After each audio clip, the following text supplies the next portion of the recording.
Hi class, this is Fitchhorn and we are creating our digital portfolios on Wix.com. You should be at the space where you've not only found yourself your website, but now we've just finished creating all of our menu items up here to get to our different pages. And if you don't see these specific listings, then you need to go into here, into your pages, and you need to manage your pages, and you need to either edit or delete or rearrange using the little button on the side, or by clicking and dragging. Your home should be at top and your about me should be at the bottom. All right, now let's go look at how to actually edit these pages. All right, I'm going to close this out and I'm going to show you that you can do either a quick design where when you click on things you can do different layouts and designs, but I'm going to show you your tools to the left, kind of like your toolbar in Photoshop. Let's explore these to the left.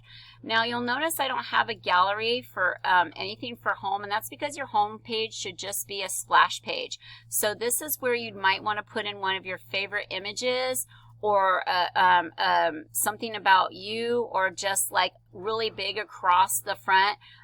Like mine might say Nadja Fitchhorn's digital portfolio. So you're like, Fitchhorn, how do I add and change these elements that are already designed here? So I've already deleted mine by clicking on the different elements and hitting delete.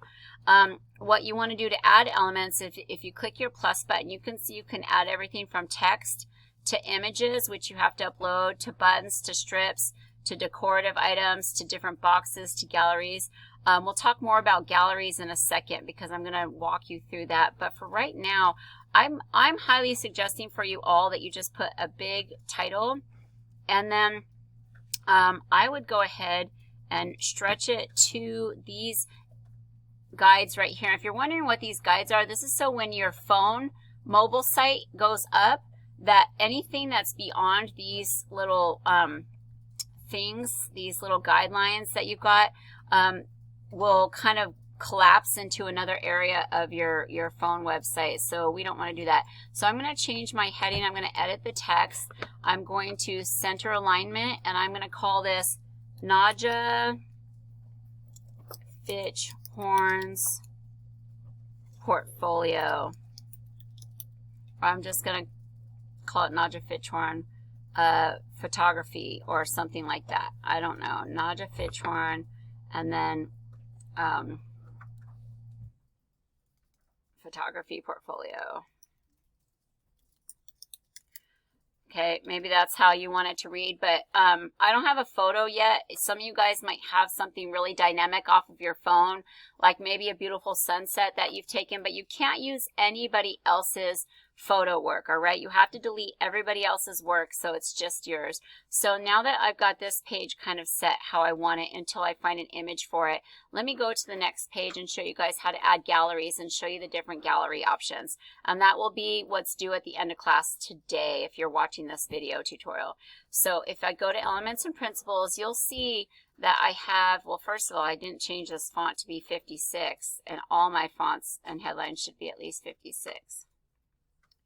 All right, and so now you're going to see that I have this gallery already, and you can either change the images out, but look at how these different images are all squared out, and your guys' images are all different sizes. So I'm going to delete this gallery, and I'm going to go add another gallery. So when you go into Add Elements, go to Gallery, and I want you to see how different galleries perform. Like for instance, there's grid galleries where you just drag and drop, but something like this where it's got multiple sizes and you can drag and drop them to where you want. You can also expand them, like by clicking from a diagonal. Watch this. I'm going to go down here, click from a diagonal to expand it to be all the way to the edges.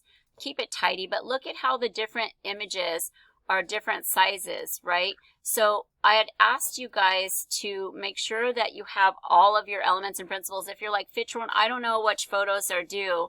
If you look in today's slides, you'll see that I've got slides 36 and beyond. It tells you exactly what's supposed to be on each page. So the Elements of Art and Principles of Design page should have not only your grid project, but it should have your individual items as well.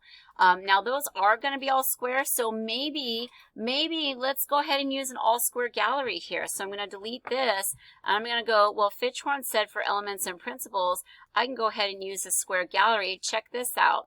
I'm going to bring this down here. I'm going to drag it over to make it fit a little bit better. You can also drag and drop different elements, like if you need to move the footer down or something, you could do that as well. But right now I'm trying to move this gallery bigger. There we go. Right there. I'm dragging on the diagonal. Maybe I delete out the final two because it bothers me that there's only two at the bottom. I don't like how they're crashing at the moment, so I can always manage the media here.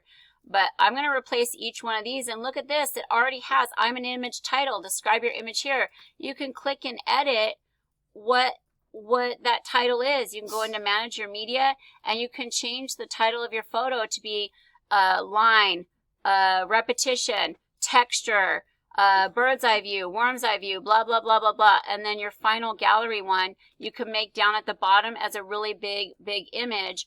And again, you can move your footers around. Look at, here's a quick edit. And I go into the quick edit and I can, look at this, the footer. I drag it down. Now I have plenty of room to have other photos. I think I do need to change this box though and make the box come down a little bit more because I don't like how it's kind of dipping in and out of the black. So then see the strip right here? I just need to move the strip down. So everything's editable. I don't want to hear anybody like saying, oh, I couldn't. It's like if it's overlapping, fix it. Like there's a way to fix everything. And then maybe I'm going to delete these two. I'm going to manage the media, and maybe I'm going to delete down the final two items, right?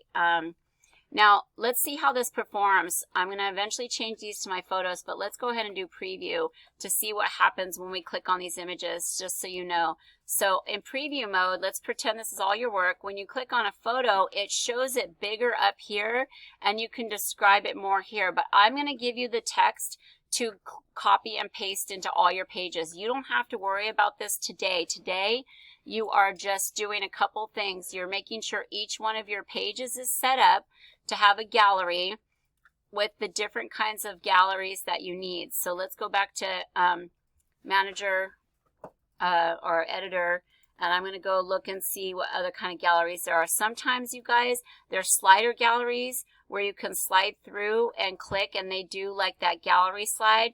Sometimes there's ones with text in between, some of them. So you might need a different gallery for each page, okay?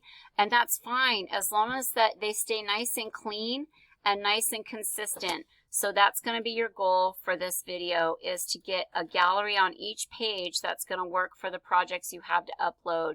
All right? Okay, see you on the next tutorial. Bye, students.